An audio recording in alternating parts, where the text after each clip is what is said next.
You mentioned that the government is the driving force. I would say that the Ukrainian people, they are the driving force, and we are just the drivers as the government.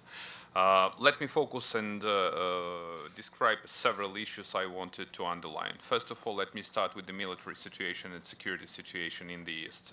Today in the morning, we got the reports that Russian-led terrorists renewed their offensive, and more than 32 attacks happened in the last 24 hours. So we still have this so-called Minsk deal on the table, and we still believe that the Minsk deal is the only solution, but chances to implement entirely the Minsk deal are not very high as were expected. So in terms of military expectations, we started together with our American friends to train Ukrainian military and Ukrainian National Guard in order to increase durability of Ukrainian military and to contain and to deter Russians. We do understand that the best way to resolve this conflict via the diplomatic efforts, but these diplomatic efforts have to be underpinned and supported by the strong Ukrainian military and strong Ukrainian army. So I want to raise once again the question of not only training to the Ukrainian military, but launching a large-scale program, train and equip, including the supply of defensive weapons for the Ukrainian army. We urge Russian Federation to implement the Minsk deal. It all depends personally on President Putin, whether is he willing to reach the peace and entirely implement and enforce the Minsk deal. My take is that Russia is not eager, and this is not the desire of Russia to have peace and stability, neither in Ukraine nor in Europe. It's so important for us to have a very strong statement and strong stance of all G7 member states, and we commend the statement made by G7 leaders clearly saying that no lift of sanctions until Russia entirely and completely implements the Minsk deal. Let me just focus on what's in my mind Minsk deal means. That when Putin and his Russian-led terrorists just get out of Ukraine. This is the ultimate goal of the Minsk deal. The key preconditions are to seal the border, to pull back forces, and to stop the supply of weaponry, artillery, and lethal aid to Russian-led terrorists.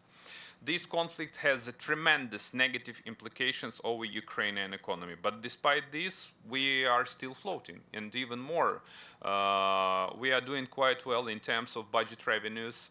The government is constantly paying all social expenditures, all wages, all salaries, all pensions. We entirely overhauled Ukrainian tax system. We decentralized and devoted an additional powers to the local communities. I mean, budgetary decentralization. That increased budget revenues of the local communities by 35%, despite the fact that we lost 20% of Ukrainian economy last year. And it severely hampered Ukrainian economic output. You are probably well aware that in the first quarter of this year, the economy shrunk by 17.6%. Well, and that's due to the fact that we lost Crimea, we lost part of Donetsk and Lugansk, and these were the most heavily developed industrial sectors in Ukraine. We entirely overhauled Ukrainian energy sector, and we eliminated all these tycoons and middlemen that existed like vampires sitting on Ukrainian Naftogaz sector, including Mr. Firtash, who is under FBI investigation. And we believe that this Ukrainian tycoon has to be brought to justice in the United States. We are doing our best to tackle corruption on the highest level, and to tackle so-called petty corruption on the level of inspectors, customs officers, police officers, prosecutors, judges. So a very comprehensive agenda of anti-corruption program is already in place. You are well aware that the government launched a 4-year EFF program with the IMF, together with the IMF, and we are grateful to the support of the IMF and G7 member states, including the United States of America and our European friends and another contributors. So we expect to get up to $25 billion in the forthcoming 4 years, but the gap is much bigger, much bigger. Despite the fact that the government has frozen all social expenditures, we shut down a number of entitlement programs, we did everything we can to fix the budget gap, we still need an additional enormous amount of financial support. As you are well aware, this money goes directly to our creditors, so we can't spend this cash for neither for social expenditures nor for military expenditures, so we are doing by our own. This year, the government increased the budget expenditures, the military budget, up to 5% of GDP. This war cost us thousands of human lives. This war cost us from $5 to $7 million per day, which is a huge amount of cash for the Ukraine, which is in a very complicated financial situation.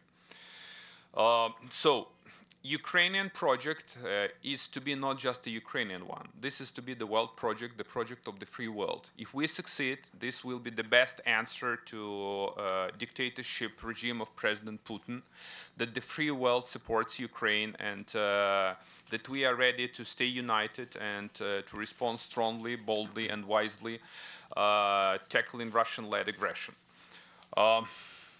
So in this case, we heavily rely on our joint and concerted actions with the United States, with the European Union, and with another G7 member states who are keen to support Ukraine and to de-escalate the situation and actually to make Russia first to pay the price and then to obey an international law and order.